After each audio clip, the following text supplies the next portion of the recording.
അസ്സലാമു അലൈക്കും. ഞാൻ ഇന്നൊരു പ്രവാസിയുടെ ഭാര്യയാണ്. വിവാഹം കഴിഞ്ഞ് 4 മാസം കഴിഞ്ഞപ്പോൾ അദ്ദേഹം ഗൾഫിലേക്ക് പോയി.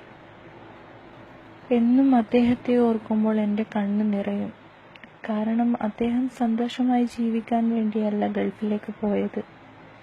എന്നെയും കുടുംബത്തെയും ഒരു സങ്കടവും അറിയിക്കാതെ പൊന്നുപോലെ നോക്കുവാൻ വേണ്ടിയാണ് അദ്ദേഹം മറുനാട്ടിലേക്ക് പോയി കഷ്ടപ്പെടുന്നത്. ഞാനൊരിക്കലും എൻ്റെ ഭർത്താവിനെ വഞ്ചിക്കില്ല. കാരണം അദ്ദേഹം എനിക്ക് വേണ്ടിയാണ് അവിടെ കഷ്ടപ്പെടുന്നത്. ഭക്ഷണമില്ല, ഉറക്കമില്ല, ഒന്ന് മനസ്സ് തുറന്ന് പറയാൻ പോലും ആരുമില്ല. എൻ്റെ ഭർത്താവ് ദിവസത്തിൽ 6 പ്രാവശ്യമെങ്കിലും എന്നെ ഫോൺ വിളിക്കും. യാ അല്ലാ, ഇത്രയും നല്ലൊരു ഭർത്താവിനെ കിട്ടിയതിൽ ഞാൻ ഒരുപാട് സന്തോഷിക്കുന്നു. അദ്ദേഹത്തിന് ആ കഷ്ടപ്പാടുകൾക്കിടയിൽ ഒരു ആശ്വാസം കിട്ടുവാൻ വേണ്ടിയാണ് എന്നെ വിളിക്കുന്നത്. ഇന്ന് നമ്മുടെ നാട്ടുകളിൽ കേട്ടുവരുന്നത് പ്രവാസിയുടെ ഭാര്യ കാമുകന്റെ കൂടെ ഒളിച്ചോടി എന്നൊക്കെയാണ്. ഓരോ ദിവസം കഴിയുന്തോറും അത് വർദ്ധിച്ചു വരികയാണ്. എന്തിനാണ് ഇവളൊക്കെ ജീവിക്കുന്നത്?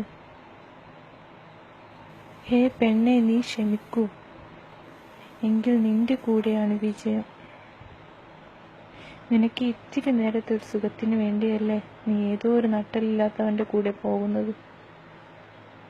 നിന്റെ ഭർത്താവിന്റെ കഷ്ടപ്പാടുകൾ നിന്റെ മനസ്സിനെ വേദനിപ്പിച്ചിട്ടുണ്ടെങ്കിൽ നീ ഒരിക്കലും ഇങ്ങനെ ചെയ്യില്ല. പ്രവാസികളുടെ ഭാര്യമാരോട് എനിക്ക് പറയാനുള്ളത്, നിങ്ങൾ അവർക്ക് വേണ്ടി പ്രാർത്ഥിക്കുക.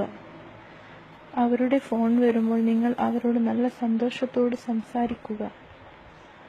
അദ്ദേഹം ഗൾഫിലേക്ക് പോയപ്പോൾ ഞാൻ ഒരുപാട് കരഞ്ഞിരുന്നു. ഞാൻ റബ്ബിനോട് ചോദിച്ചു, അദ്ദേഹത്തിൻ്റെ ഒരു നല്ല ഭാര്യ ആകുവാൻ വേണ്ടി എനിക്ക് സാധിച്ചിനോ? അദ്ദേഹത്തിന് വേണ്ടി ഞാൻ ചെയ്തതിൽ എന്തെങ്കിലും കുറവ് വന്നിനോ അല്ലാ? ഒരുപാട് ഞാൻ കരഞ്ഞു. കഴിഞ്ഞു പോയ ദിവസങ്ങൾ ഓർക്കുമ്പോൾ വല്ലാതെ സങ്കടമാകുന്നുണ്ട്. അല്ലാഹുവേ, നീ എൻ്റെ ഭർത്താവിന് നല്ലത് മാത്രം വരുത്തണേ അല്ലാ. കുടുംബത്തെ സന്തോഷിപ്പിക്കാൻ വേണ്ടി സ്വപ്നങ്ങൾ പാതി വയ്ക്കൽ മൂടിവെച്ച് പോയ എൻ്റെ എല്ലാ പ്രവാസി സഹോദരങ്ങൾക്കും നീ സന്തോഷവും സമാധാനവും നൽകണേ അല്ലാ. അവരുടെ കുടുംബത്തെ നീ ഒരു രീതിയിലും കഷ്ടപ്പെടുത്തല്ലേ അല്ലാ. എല്ലാവർക്കും ആയുസ്സും മയകും ആരോഗ്യം ആഫിയത്തും നൽകി അവരുടെ കഷ്ടപ്പാടുകൾ തീർക്കണേ അല്ലാ. ആമീൻ.